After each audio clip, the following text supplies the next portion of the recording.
Sup people, Sam here, and yes, I'm making a new video, and yes, it hasn't even been 3 weeks yet. How amazing is that? Today, I want to talk about planes and how to steer them.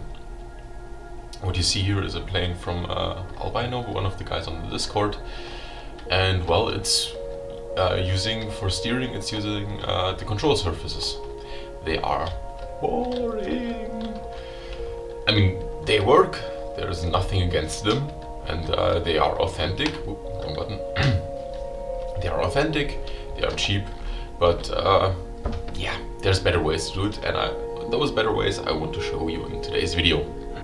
Our first alternative are turning thrusters, demonstrated here by Xander UK's submission for the race. The idea is you have a thruster offset from the center of mass, which produces a lot of thrust and thus inputs a rotational energy into the craft. Here obviously very much oversized to get the most out of the craft's maneuverability. Next up is differential thrusters. They are very similar to turning thrusters in that they also provide thrust input out of line of the center of mass, except this time you actually use your main power, your main forward thrusters, and increase or decrease their power selectively in order to move your ship around. The great advantage is that you don't have to pay extra for extra thrusters or for extra engine power, and because usually your main forward thrusters are the most powerful, that means you also get an extreme amount of control over your aircraft, and it makes them very, very maneuverable. Okay, now we are starting to get to the good stuff.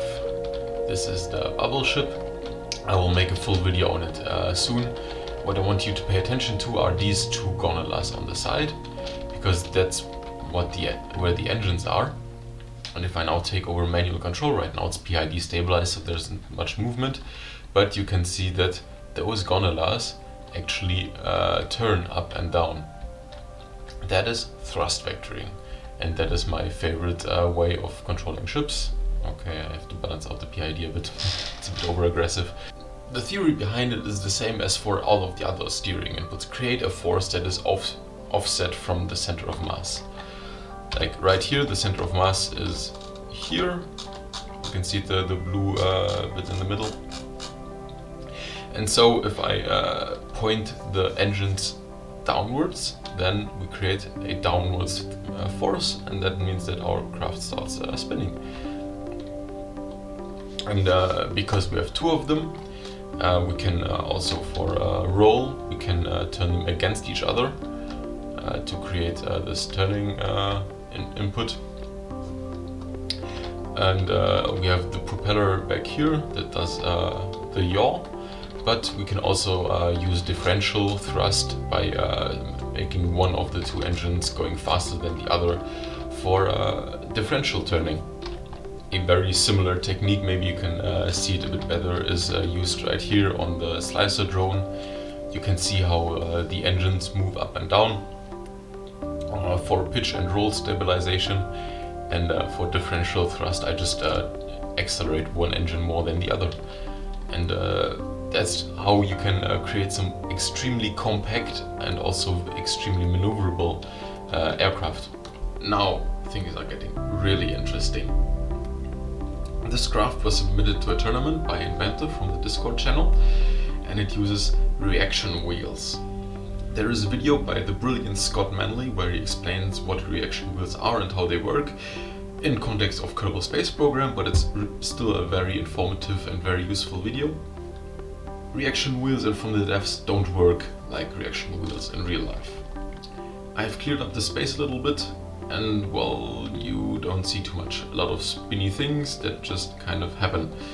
What you have right here are three reaction wheels merged into each other. So if we delete two of them, so this is one single reaction wheel now.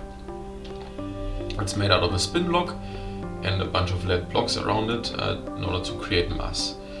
If I don't touch any of the controls, the plane just flies straight. But if I input a pitch control, then it starts spinning, thus creating torque.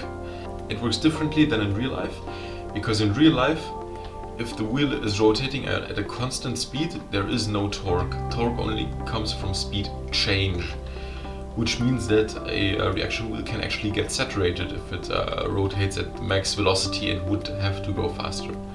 From the devs it's different, however, because the reaction wheels input a constant torque if they are rotating continuously. That means if I keep rotating like this, I will keep inputting torque, which is very useful because that means that reaction wheels cannot get saturated, and it also makes them a lot easier to control them with the AI.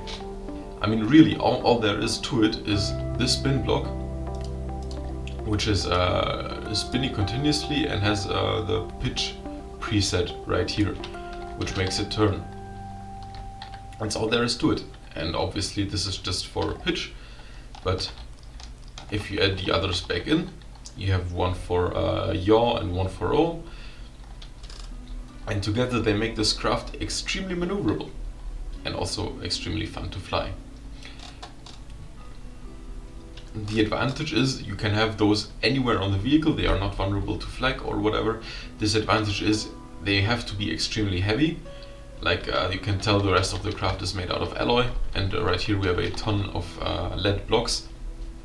So it's a compromise, but they're very fun and very impressive little feat of engineering. Thank you, inventor, for showing that one off. Okay, so we had a couple of fun ones. Now how about a truly absurd one? Because, like I said, torque input is really just a misalignment between the thrust and the center of mass.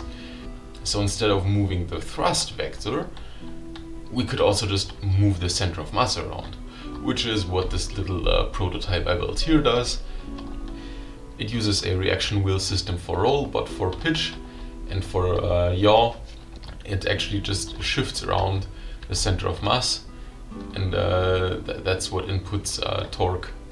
It's kind of hilarious to fly around, but other than that it's not very useful.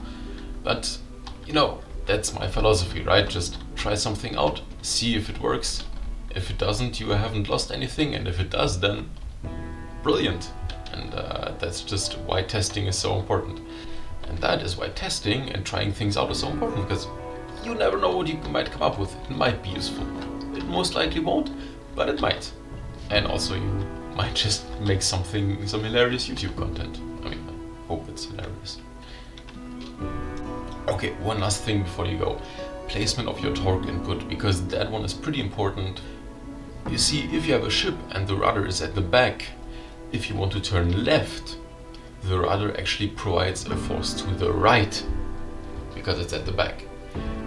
So while your ship immediately starts turning, before it goes towards the left, it will actually first go towards the right, then straighten out, and then start going towards the left, which makes it hard to, for example, avoid islands. You can help this along by adding turning thrusters in the front of your ship, but it actually also just works to put rudders in front of the ship. I mean, it's not very authentic, real life wouldn't work that way, but in game this is a brilliant way to make your craft a lot more maneuverable by just adding rudders with reverse settings in the front of your ship that really pull the front of the ship in towards the target.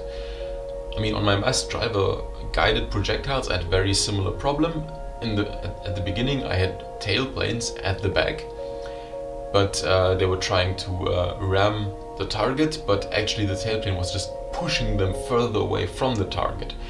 And later I put the tailplane in the front, so a bow plane, front plane, whatever. I put the control surfaces in the front, and from that point on, not only would it turn towards the target, but before it even started to turn, it will already pull the entire craft, pull the front towards the target. So if you want to build ramming craft, or just want to make ships that avoid islands, this is definitely something to consider. Where do you have your thrust input? And generally, it's a good idea to have the thrust input further in the front for maneuverability. That's it for today. As always, I have absolutely no idea when the next video is going to come online, but yeah, just take it as a surprise. Thank you guys for watching, and see you around.